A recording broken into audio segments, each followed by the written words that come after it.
जुन्नर पिंपळवडी चिमुकली हत्या प्रकरण.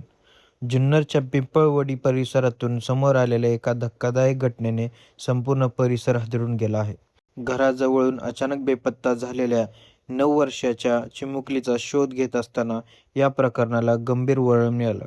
या घटनेनंतर परिसरात संतापाचं वातावरण निर्माण झालं असून पोलिसांकडून या प्रकरणाचा तपास सुरू आहे. मिळालेल्या माहितीनुसार मंगळवारी दुपारच्या सुमारास ही चिमुकली घराजवळ होती.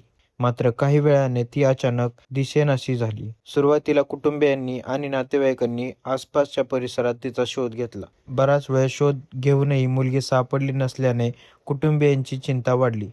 अखेर कुटुंबियांनी पोलिसांकडे धाव घेतली आणि मुलगी बेपत्ता झाल्याची माहिती दिली. त्यानंतर पोलिसांनी तातडीने शोध मोहीम सुरू केली. परिसरातील संभाव्य ठिकाणी शोध घेण्यासोबतच पोलिसांनी या प्रकरणातील वेगवेगळ्या शक्यता तपासायला सुरुवात केली. मात्र तपास पुढे जात असताना जे समोर आलं त्याने संपूर्ण परिसर हादरून गेला. पोलिसांच्या तपासातून चिमुकलीसोबत गंभीर स्वरूपाचा लैंगिक अत्याचार झाल्याचा संशय समोर आला आणि तिची हत्या केल्याची बाब तपासात पुढे आली. तिचा मृतदेह एका ठिकाणी आढळून आल्यानंतर या प्रकरणाचं गांभीर्य आणखी वाढलं. या घटनेची माहिती परिसरात पसरताच नागरिकांमध्ये प्रचंड संताप निर्माण झाला. एका निष्पाप चिमुकलीसोबत घडलेल्या या अमानुष प्रकरणामुळे आरोपीला कठोरात कठोर शिक्षा व्हावी अशी मागणी नागरिकांकडून होत आहे. या प्रकरणात पोलिसांनी तपासाची चक्रे वेगाने फिरवली.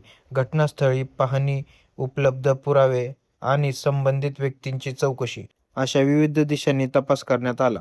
या तपासातून संशयित आरोपीपर्यंत पोहोचण्याचा पोलिसांचा प्रयत्न सुरू झाला. या संपूर्ण प्रकरणामुळे जुन्नर पिंपळवडी परिसरात सुरक्षेचा प्रश्न पुन्हा एकदा ऐरणीवर आला आहे. विशेषतः लहान मुलांच्या सुरक्षेबाबत पालकांमध्ये चिंता वाढली आहे. आता या प्रकरणातील नेमकं सत्य काय? चिमुकली बेपत्ता झाल्यानंतर पोलिसांनी कोणत्या दिशेने तपास केला? या प्रकरणात कोणावर संशय आहे आणि पोलिसांच्या तपासातून आणखी कोणते धक्कादायक खुलासे समोर येतील? या सर्व प्रश्नांची उत्तरे तपास पूर्ण झाल्यानंतर स्पष्ट होतील. सध्या पोलिसांकडून उपलब्ध पुरावे आणि तपासाच्या आधारे पुढील कारवाई केली जात आहे. ही घटना केवळ एका कुटुंबावर आलेलं संकट नाही, तर संपूर्ण समाजाला हादरवून सोडणारी घटना आहे. यामुळे अशा घटनांना आळा घालण्यासाठी कठोर कायदेशीर कारवाईसोबतच मुलांच्या सुरक्षेबाबत समाजानेही अधिक जागरूक राहणं गरजेचं आहे. धन्यवाद.